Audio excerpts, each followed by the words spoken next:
Hi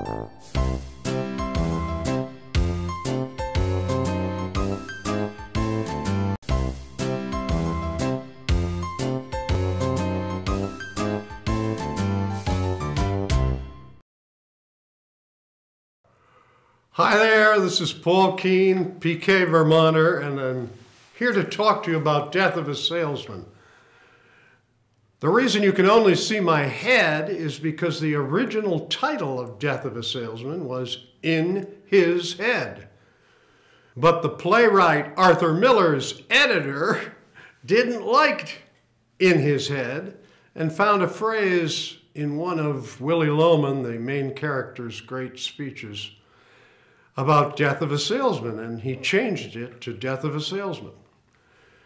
It's become the most famous title in the world. If you got off an airplane anywhere in the world today and said Death of a Salesman, people would know what you were talking about. It's one of the most famous titles.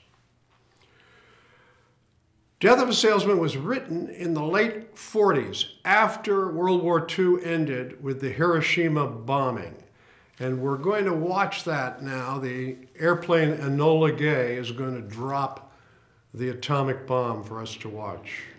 Having ignored American demands for surrender, the Japanese were now to experience the effects of a new weapon of destruction: atom bomb and Nagasaki.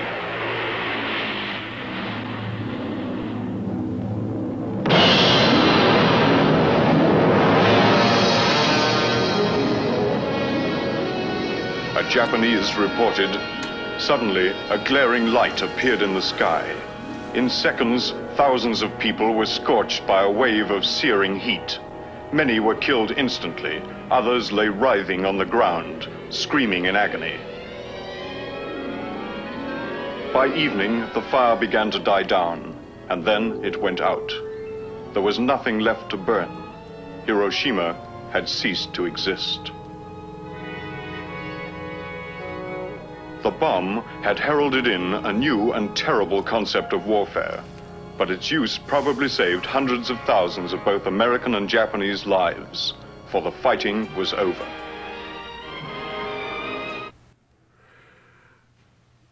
That was the summer of 1945, and one finger in that airplane either pressed a button or pushed a lever. And with that gesture, all thousand-year definitions, thousands-of-year-old definitions of manhood were obliterated. Previous to this event, manhood had been somehow defined as a face-to-face encounter between two men wielding weapons, whether it was David and Goliath or Napoleon with his sword or General Grant with his rifle, or even the airplanes that dropped smaller bombs in World War I. The fighter pilots were in the sky shooting at each other. It was face-to-face combat. But when a single finger could kill 100,000 people 60 seconds later, all definitions of manhood were out the window. Now, whether people knew that or not back then, I contend, and it's the point I'm making in this little chat, this little talk, that the absence of a culturally agreed upon definition of a man threw our civilization into a limbo, and gender itself into limbo. By the way, Death of a Salesman was written by Arthur Miller, who married, if you don't remember, the most beautiful woman in the world, Marilyn Monroe. She had divorced the most famous athlete at the time, of the time, Joe DiMaggio, because he slapped her around. And a few years later, after Death of a Salesman had made Arthur Miller the most famous playwright in the world, She married Arthur Miller, saying, "I want to be loved for my mind, not my body." Let's watch the news item about their marriage. Putting an end to all speculation, Arthur Miller and Marilyn Monroe confirmed they will soon marry. Everyone is interested in your plans and that big question. Now, can you tell us where and when? I'm not going to say where we will be married for just that reason, because I think it's time enough for everybody to know when it happens and leave us with a little bit of peace until it happens. Can you tell us what kind of a wedding you're going to have? Very quiet, I hope. Do you feel certain at this time that you will be able to get away to go to England? I feel certain I'm going to try awfully hard.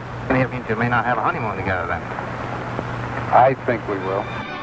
Looking relaxed and self-assured, they posed for pictures with Arthur Miller's parents after answering reporters' questions. The couple plan to go to England soon so Miss Monroe can begin work on a new film, although Mr. Miller's legal problems may prevent him from joining her. That was 1957. And actually, they got married in my town at a synagogue in Hamden, Connecticut. I remember being a little boy and thinking if I rode my bike over there the Saturday after the wedding, that maybe Marilyn Monroe and Arthur Miller would come out and I could see them, but that wasn't the case. Anyway, a lot of people would say, what are we watching or talking about Death of a Salesman for? It's old world. We want modern plays. Well, I want to show you one particular excerpt from Death of a Salesman that's a very good reason for us to be treating it now. Can we play that? Willie Loman has just been fired. Willie Loman's the salesman. There was personality in it, Howard. There was respect and comradeship and gratitude in it. Today it's all cut and dried, and there's no chance for bringing friendship to bear or personality. I mean, you see what I mean.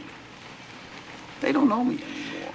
That's just the thing, Willie. If I had $40 a week, that's all I need. Kid, $40. I can't take blood from a stone, Willie. Your Al Smith was nominated. Your father came to me. I'm talking about your father. There were promises made across this desk. You mustn't tell me that you got people to see.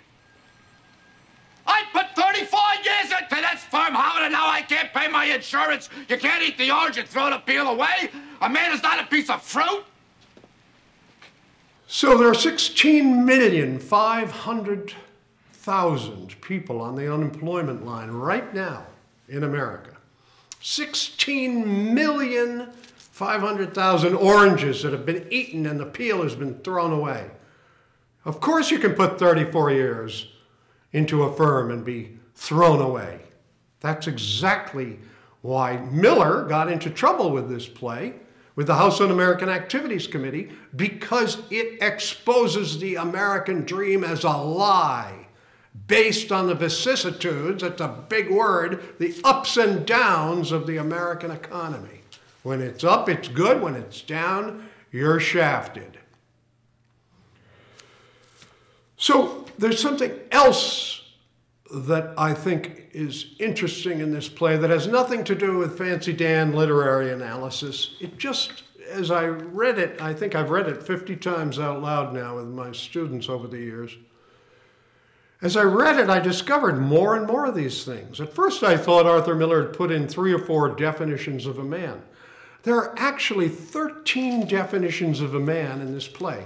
Here's the book. It's a tiny, slender little volume, 119 pages. Can you see it? 119 pages. That means 13 definitions, 1 every 10 pages. What would ever possess anyone to put 13 definitions of a man in such a slender volume? And why isn't it tremendously boring? How did it ever become one of the most famous plays in the world? Well, we're going to quickly skip through these 13 definitions. I'm not going to give you too much background. I'm just going to tell you the four main characters so you'll know. There's Willie Loman, the 63-year-old salesman, his wife, Linda Loman, Biff Loman, his 34-year-old son, and Happy Loman, his 32-year-old son. There are also flashbacks when the sons are, when everybody is 16 years younger.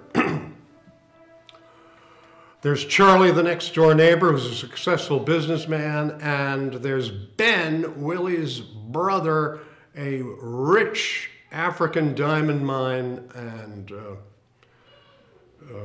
Gold Coast salesman, or entrepreneur. He owns it. But he's also died at the opening of the play. The play takes place in the present, but it flashes back 16 years. So now we're going to quickly go through these 13 definitions. The first one isn't actually a definition of a man as much as it is Biff, the 34-year-old son, talking to his 32-year-old brother, saying he's like a boy. He's defining what a boy is, and in the process, he's creating the opposite, which is what a man is. So let's listen to Biff. Maybe I ought to get married, right? Maybe I ought to get stuck into something. Maybe that's my trouble. I'm like a boy. I mean, I'm not married. I'm not in business. I'm just like a boy. So a man, therefore, is someone who's married and in business, someone who assumes responsibility. That's one definition. Now the next one is Willie Loman talking to his next-door neighbor Charlie as they're playing cards in Willie's kitchen. This is in Brooklyn, 1949. Huh? Well, talk about it. What, you gonna put up a ceiling? How can I put up So a what the hell are you bothering me for? You're insulted again. A man who can't handle tools is not a man. You're disgusting. So a man is someone who can use his hands dexterously. He's a man who can handle tools is a man. Go ahead. The next one is Willie. It's a flashback, and we're seeing Willie Loman's brother, the rich entrepreneur from Africa, talking to 16-year-old Biff and telling him what a man is. Very good. Oh, shake hands, boy. Atta-way. Look out, Biff! Never fight fair with a stranger, boy. You'll never get out of the jungle that way. It was an honor and a pleasure to meet you, Linda. Have a nice trip. So there's a great role model for a young boy. His hero uncle says a man is someone who plays dirty to get out of the jungle. Playing dirty is what a man is. So now we got 3 or 4 of these. Next one is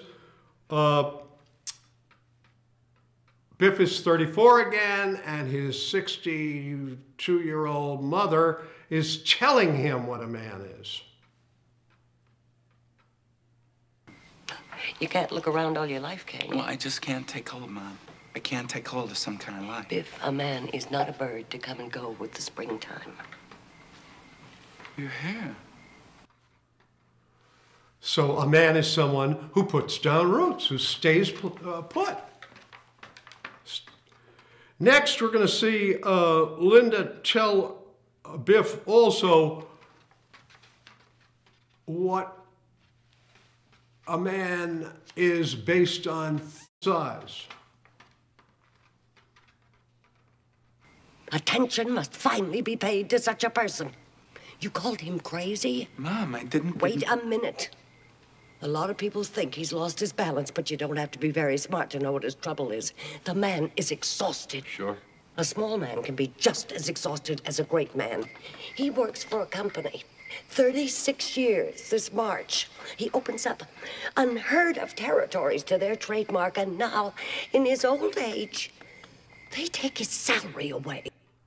So a small man can be just as exhausted as a great man. There's no difference between small and great men in terms of endurance. This, I think, is number 5 or 6. No, that's number 5. Here's number 6. This is Biff's brother, Happy, telling Biff what a man is.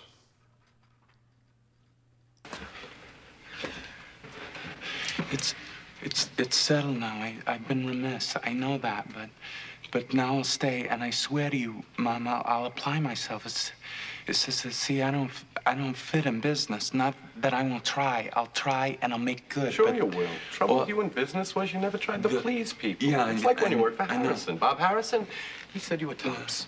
Then you go and do some damn fool thing like whistling whole songs in the elevator like a comedian. Well, so what? I like to whistle sometimes. You don't raise a guy to a responsible job who whistles in the elevator. Oh, don't argue about it now.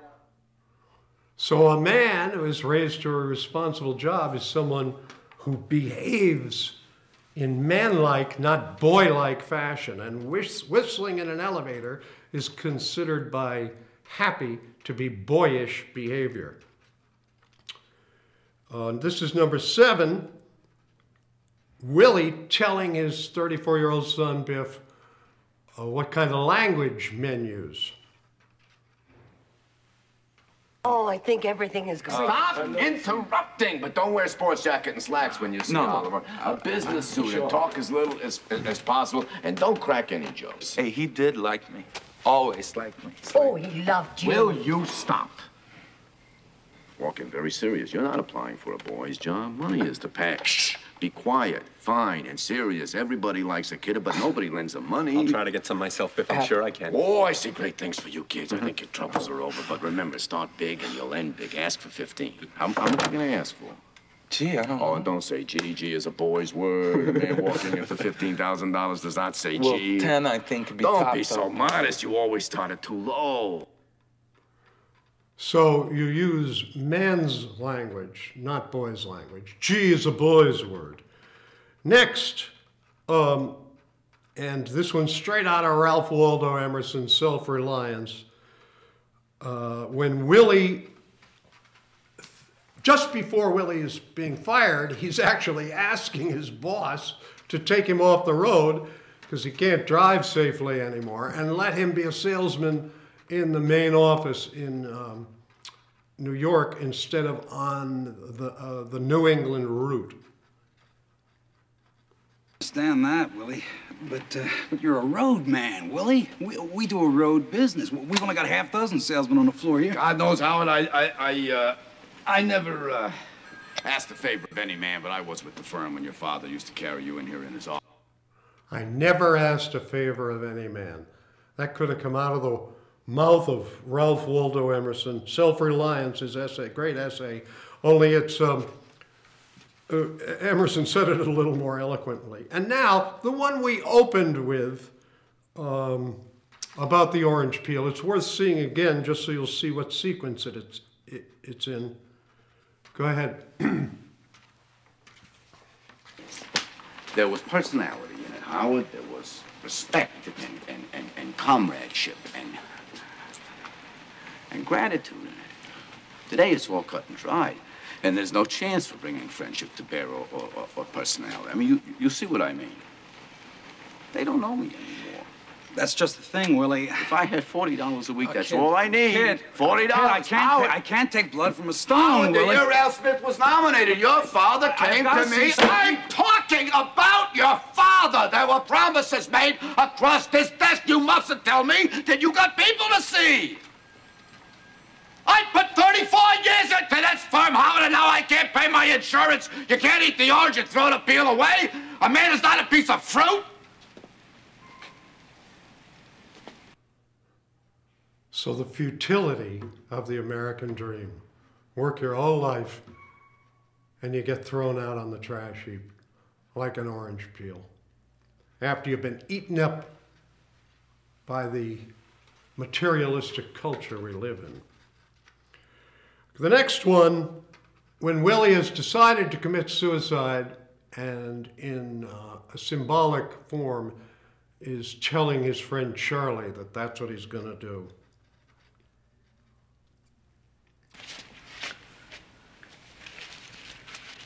funny, you know, after all the highways and the trains and the appointments and the years,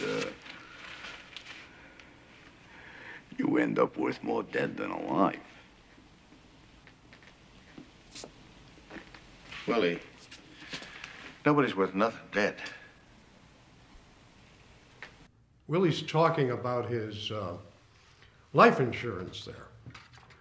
When he commits suicide, he's going to get $20,000 if he covers it up enough so they can't prove he's committed suicide, and they honor the policy. And I have to tell you, my own father, 20 years ago on his deathbed, said the same words, just as if he was quoting Willie Loman. He said, "I'm worth more dead than alive." And he was talking about the very same thing. And I would ask you to consider the possibility that that is what America does to people. That's what this play is saying, that adopting materialism as your highest value corrodes the soul and the spirit. Okay, next we're going to see Willie at the end of the play, when he's absolutely certain that he's going to commit suicide, is planting a garden in the middle of the night so something will be left after him. I got to get something in the ground, he says. His seeds, his real seeds, his kids, have amounted to nothing, so he wants to leave something after he dies, and he's talking to the hallucination of his dead brother's ghost. There are times in the play when his dead brother is a flashback, but this is a hallucination. There it is.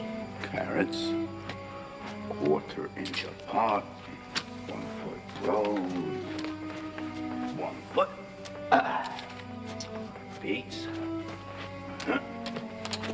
lettuce, 1 foot. Oh, what a proposition. Terrific, terrific, 'cause she's suffered, man. Woman has suffered. Man can't go out the way he came in. Man has got to add up to something. You can't, you gotta consider now.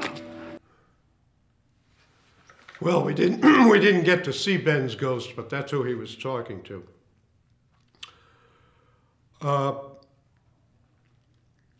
And now Willie has committed suicide, and they're standing over his grave, his wife, Charlie, the next door neighbor, the successful businessman, Charlie's son, Bernard, who is a successful lawyer, and Biff and Happy, who are not successful. And you're going to see two definitions of a man over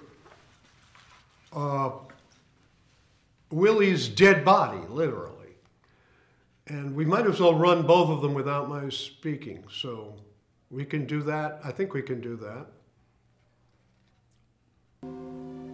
I can't understand it. First time in just about 35 years, we were almost free and clear. He only needed a little salary. Even finished with the dentist. No man only needs a little salary. And now we're going to watch the second one. Why don't you come with me, Happy? I'm not licked that easily. I'm staying right in this city, and I'm gonna beat this racket.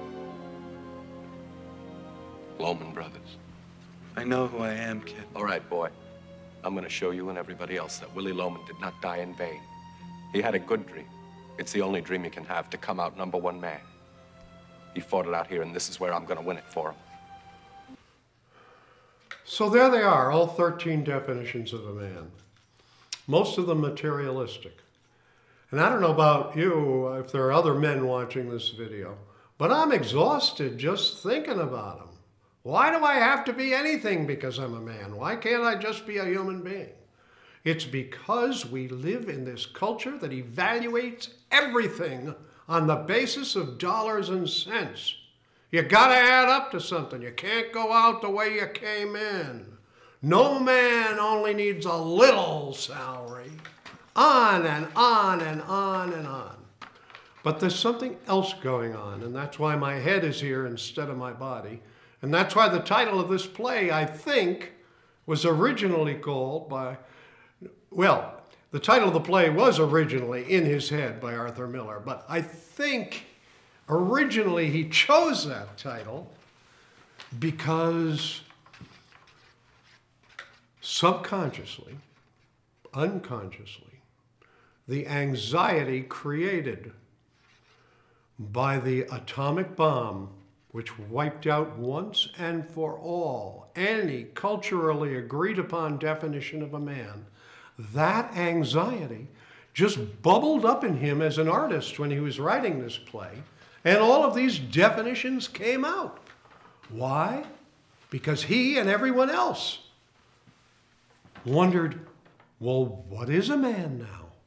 If a single finger pressing a button can kill 100,000 people 60 seconds later, then all previous definitions of manhood as face-to-face combat between two people holding a weapon, from slingshot to sword to rifle to cannon, two people holding a weapon, face-to-face combat, all such definitions are out the window. And anxiety reigns. I think our present cultural ambivalence about men and women, what are they? Are men now, the pressure on men now is to be collaborators, partners, patient, nurturing, supportive. These words never applied to the 1950s man. So we are going through this period, and my hope is, and you will see it right now, my hope is that we will get our bodies back. That in his head will suddenly become in his personhood again, and we will be whole as males again. But I'm afraid that's a futile hope. I think we've got 20, 30, 40 more years of this floundering around trying to define what manhood is before we get out of our head. In fact, maybe Death of a Salesman, maybe someone will write a sequel to Death of a Salesman called Out of His Head. Nice talking to you. Next time we talk about Death of a Salesman, I'm going to do 15 or 20 actors' choices that Dustin Hoffman and other actors in the play make that change or deepen our understanding of the characters. But for now, this is PKvermonter saying good night and see you again.